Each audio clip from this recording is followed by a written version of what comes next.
Welcome back! Welcome back sa inyo. Good morning, Mare. Good morning, Mars. Uy, Mare, hindi kumpleto Noche Buena kung wala ang paborito nating totoo naman hamon. yan. Pwede yung papakin o kaya ipalaman sa tinapay, sa kanin din. O pwede nyo lagyan asukal muna bago prituhin. Yeah!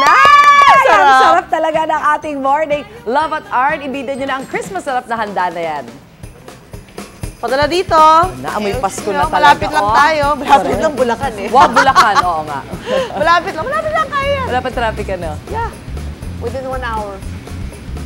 Look at that. Oh yes! Hello there! Arn, amoy mo na ba ang Pasko?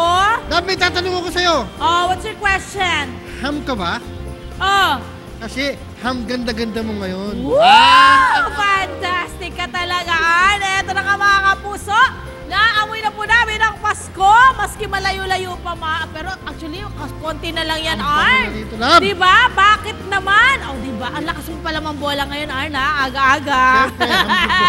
Ham di bola tayo ngayon eh. Yeah, yan po ang epekto ng hamon de bola mga kapuso. At syempre, si Arn po kasi ay may pusong hamon. Yes. Kaya po, paborito Maramdamin. Correct, paborito po kasi ni Arn ang hamon. Kaya nako, wag na po kayo maglilipat ng channel, Arn. Dahil eto na ipapakita po namin sa inyo ang katakam-takam na hamon de bola. At ibibira din po namin ang iba't ibang abot kayang hamon na pwede niyong pagpilian para sa inyong Noche Buena.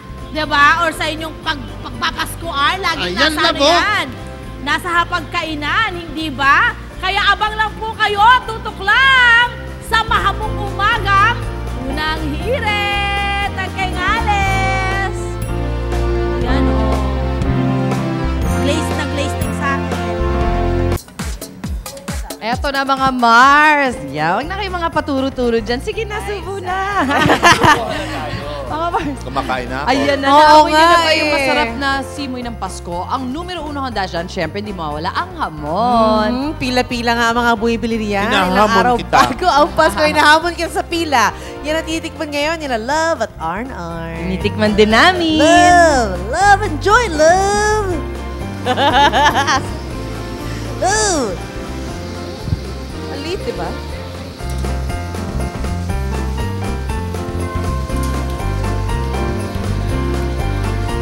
Ayan, mga kapuso! Arn, natagpuan na namin ni Arn ang itinitibok ng aming pusong hamon. Look at that. I'm sure kayo rin po mga kapuso may pusong hamon. Dahil sino ba naman po ang hindi paborito ang hamon kapag ganitong malapit na ang Kapaskuhan, di ba, Arn? Yes, tama ba? Sa sarap ng hamon, mapapakanta ka talaga. Ang ham. Correct! Sa katunayan mga kapuso, sa sobrang lakas po ng demand sa hamon sa ganitong mga panahon, umaabot po ng mahigit 5,000 lang naman na hams kada araw. 5,000 kada araw ang nagagawa po sa paggawaang ito. Grabe, Arn, ang dami! Biro Diba? Talagang mapapakanta ka na lang ng ham, Pasko ay subok!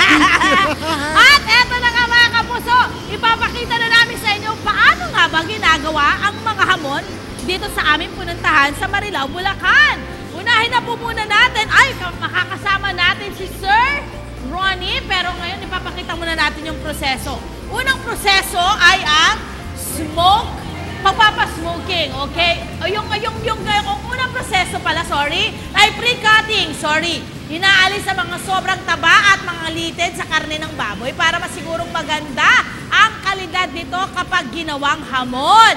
Ang next po mga kapuso ay injecting, okay? Ini-injection na ng brine solution ng karne para manuot sa loob ang lasa. Ang susunod naman po dyan mga kapuso ay ang tinatawag nilang tumbling. Inilalagay sa vacuum tumbler at paiikutin ang karne sa loob ng 5 oras para lumambot ito at lalong manuot ang lasa.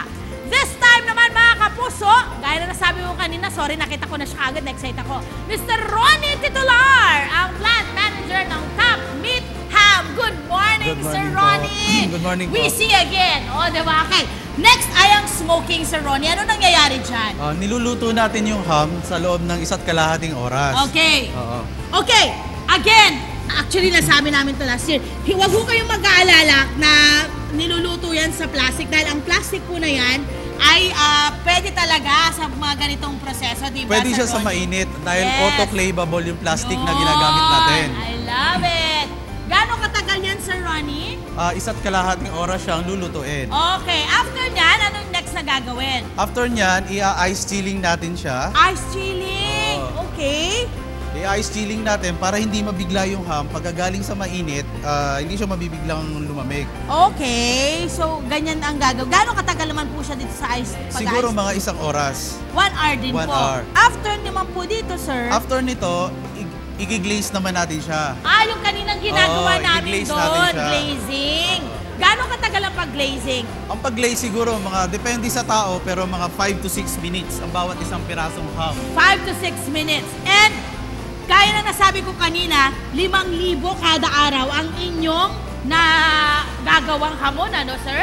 Talagang ganun kataas ang demand ngayon ng hamon. At si Arnan, maiwan muna namin ikaw dahil ipapakita naman namin sa inyo ang iba't ibang klase naman ng hamon, Sir Ronnie, ano? So ano po yung mga iba't ibang klase po ng hamon? Siyempre, meron po tayong hamon de bola. Yan po ay magkano? 385 pesos ang kada peraso. Meron pa pong hamon na iba. Meron po tayong Super A, hamon de bola. 125 pesos, kada 500 grams naman po yan. Yung 1 kilo naman po ay 190 pesos.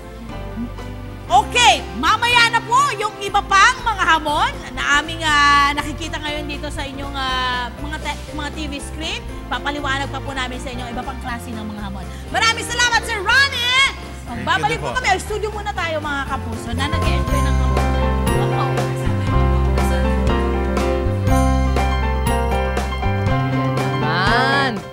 Ang sarap niyan. Ang sarap din ito. Ang sarap talaga. Sarap talaga. Sarap kumain, di ba? Oh, yes. Period. Gawing mas sweet at kapit na kapit ang pamilya sa Noche Buena sa pagkain na kakaning ibibida namin yan. Tinatawag na, kapit? Kapit. Kapit talaga? Ibibida namin yan mamaya. Ay, Kapit! Kapit na, guys! Kapit na! Yan, sinasample na rin ni Ate Kumakapit na Sue. kay Ate Sue, oh. Ayan.